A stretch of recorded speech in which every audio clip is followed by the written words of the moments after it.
بسم اللہ الرحمن الرحیم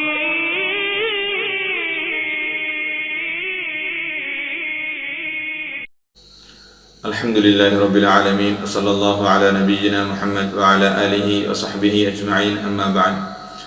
عن انس بن مالک رضی اللہ عنہ عن النبی صلی اللہ علیہ وسلم انہ قال ان عظم الجزاء مع عظم البلاء وإن اللہ تعالی اذا احب قوما ابتلاهم فمن رضی فله الرضا ومن سخط فله السخط رواہ الترمذی وابن ماجہ۔ انس بن مالک رضی اللہ عنہ سے روایت ہے کہ نبی کریم صلی اللہ علیہ وسلم نے ارشاد فرمایا، آزمائش جتنی بڑی ہوتی ہے اس کا اجر، اس کا ثواب بھی اتنا ہی بڑا ہوتا ہے، اور اللہ تعالیٰ جب کسی قوم کو پسند فرماتا ہے تو اس کو آزمائش سے دوچار کرتا ہے، اس کو آزمائش میں مبتلا کرتا ہے، بس جو کوئی اس سے راضی ہو جائے تو اللہ بھی اس سے راضی ہوتا ہے، اور جو کوئی اس آزمائش کے بعد خفا ہو جائے، ناراض ہو جائے تو اللہ تعالیٰ بھی اس سے ناراض اور خفا ہوتا ہے۔ اس حدیث کو جو ہے ابن ماجہ اور ترمذی، امام ترمذی نے جو ہے بیان فرمایا ہے۔ اس حدیث کے اندر ایک بہت ہی بڑا مفہوم ہمیں سمجھنا چاہیے کہ سب سے پہلی بات بتائی کہ آزمائش جتنی بڑی ہوگی اس کا بدلہ اتنا ہی بڑا ہوگا۔ ابھی مصیبتوں پر بہت زیادہ مصیبتیں انسانوں پر آتے رہی ہیں اور آ رہی ہیں، اور ہم ان مصیبتوں کو کیسے ہینڈل کریں، مصیبتوں کو کیا سمجھیں، اس حدیث میں سمجھنا چاہیے کہ سب سے پہلی بات کہ مصیبت جتنی بڑی ہوگی اس کا بدلہ بھی اتنا ہی بڑا ہوگا اس وقت جب کہ وہ اس مصیبت پر صبر کرے۔ اب ایک انسان پر کوئی مصیبت لاگو ہو گئی، کوئی مصیبت آ گئی، کوئی بڑی پریشانی آ گئی، اس مصیبت سے اس کو نکلنا دشوار ہو رہا ہے، بہت بڑی مصیبت ہے، تو اس مصیبت پر اگر وہ صبر کر کے اللہ سے راضی رہتا ہے، اللہ سے خوش رہتا ہے، ہر حال میں اللہ کا شکر ادا کرتا ہے،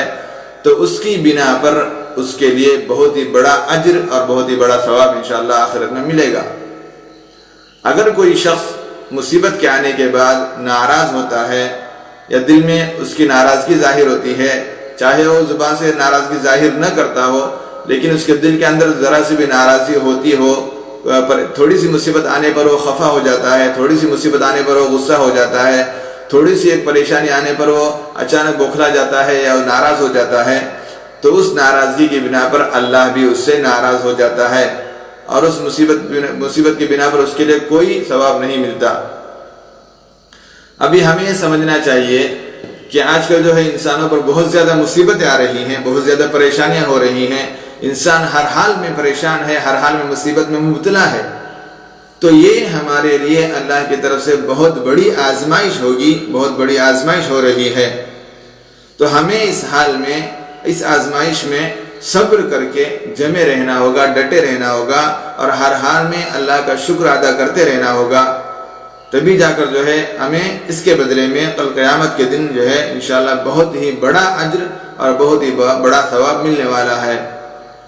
اگر ہم تھوڑی سی مصیبت آنے کے بعد، تھوڑی سی مصیبت آتے وقت ہی ہم پریشان ہو جاتے ہیں یا خفا ہو جاتے ہیں یا اللہ پر بہتان نعوذ باللہ بہت ساری باتیں کہنے لگتے ہیں، یا دل میں ناراضگی رکھتے ہوئے اللہ کو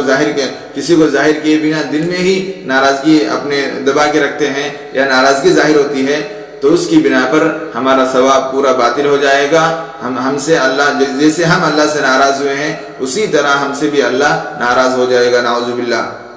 تو ہمیں اس بات پر غور کرنا چاہیے کہ اگر کوئی مصیبت ہم پر لاگو ہوتی ہے، کوئی مصیبت ہم پر نازل ہوتی ہے، خدا نخواستہ کوئی بڑی مصیبت ہو یا چھوٹی مصیبت ہو، تو اس مصیبت کو ہمیں اللہ کی طرف سے ایک آزمائش، اس کو سمجھنا چاہیے کہ اللہ کی طرف سے ہمارے لیے ایک آزمائش ہے، ہمارے گناہوں کو دھونے کا ذریعہ ہے، اللہ تعالیٰ ہمارے گناہوں کو دھو رہا ہے، اللہ تعالیٰ ہمیں ایک بڑا ثواب دینے کی تیاری میں ہے، اس لیے ہمیں اللہ تعالیٰ آزما رہا ہے۔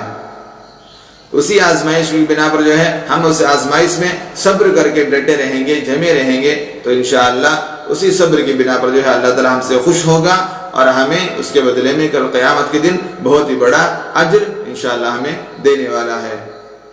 ابھی آج کل انسانوں کے اندر جو ہے بہت ہی بیماریاں لاگو ہوتی جا رہی ہیں، بہت ہی بیماریاں انسانوں کے دنیا کے اندر بہت ہی بیماریاں چل رہی ہیں۔ ابھی کسی آدمی کو جو ہے کوئی بخار آ گیا، یا کسی بچے کو جو ہے چھوٹا سا بخار آ گیا اور وہ بخار جانے کا نام نہیں لے رہا ہے، یا بخار بہت زیادہ لمبا ہوتے جا رہا ہے، بہت زیادہ بڑھتے جا رہا ہے، بخار علاج کرتے کرتے پیسے کو بہت زیادہ پیسے خرچ کر دیے، بخار نہیں جا رہا ہے، بیماری نہیں جا رہی ہے، تو ہم آخر میں یہ سمجھ بیٹھتے ہیں، دل میں یہ ہمارے دھیان میں یہ باتیں آتی ہیں، کیا اللہ کو صرف میں ہی ملا تھا بیماری دینے کے لیے؟ نعوذ باللہ، کیا اللہ کو میں ہی دکھتا ہوں بیماری دینے کے لیے؟ دنیا میں بہت سارے لوگ ہیں، صرف مجھے ہی اللہ تعالیٰ آزما رہا ہے، صرف مجھے ہی بیماری دے رہا ہے، اللہ تعالیٰ بیماری دور بھی نہیں کر رہا ہے، میں کتنی دعائیں کر رہا ہوں۔ نعوذ باللہ، ہم صبر کرتے کرتے یہاں تک پہنچ جاتے ہیں۔ تو ہمیں ایسا ہرگز نہیں سوچنا چاہیے، اور صبر کا مطلب یہ ہے کہ صبر کرنے کے بعد جو ہے اپنے دل میں جو ہے اللہ کا شکر ادا کرتے رہنا چاہیے، اور ہمیں ہر حال میں یہ سمجھنا چاہیے، کیونکہ نبی صلی اللہ علیہ وسلم کی حدیث ہے ہرگز جھوٹی نہیں ہو سکتی۔ تو نبی کریم صلی اللہ علیہ وسلم فرمایا کہ اگر کوئی مصیبت انسان کو آتی ہے تو اس مصیبت کے بنا پر جو ہے اس کے گناہ معاف ہوتے ہیں۔ اگر ہمیں بیماری لاحق ہوئی ہے تو اس کا ضرور مطلب یہ ہے کہ اللہ تعالیٰ ہم سے کوئی اچھا کام چاہتا ہے، اللہ تعالیٰ ہمیں پاک کرنا چاہتا ہے، ہمارے گناہ بہت زیادہ ہوئے ہیں، اس لیے جو ہے اللہ تعالیٰ ہمیں بیماریاں دے کر کیا کرتا ہے، ہمیں مصیبتیں دے کر، ہمیں بیماریاں دے کر اللہ تعالیٰ ہمیں گناہوں سے پاک کرنا چاہ رہا ہے، اللہ تعالیٰ ہم سے خوش ہونا چاہ رہا ہے۔ اللہ تعالیٰ کی نظر ہم پر بہت زیادہ ہے، اللہ تعالیٰ کا کرم ہم پر بہت زیادہ ہے، اس لیے اللہ تعالیٰ ہمیں زیادہ آزما رہا ہے۔ تو اس کے بدلے میں ہمیں اللہ کا شکر ادا کرنا چاہیے، اور اللہ سے خوش ہونا چاہیے، اللہ سے راضی ہونا چاہیے، تبھی جا کر جو ہے اللہ بھی ہم سے خوش ہوگا، اور اللہ ہمارے گناہوں کو معاف کرے گا، اور اس کی بنا پر ہمیں کل قیامت کے دن جو ہے ایک بہت ہی بڑا اجر انشاءاللہ اللہ عطا کرے گا۔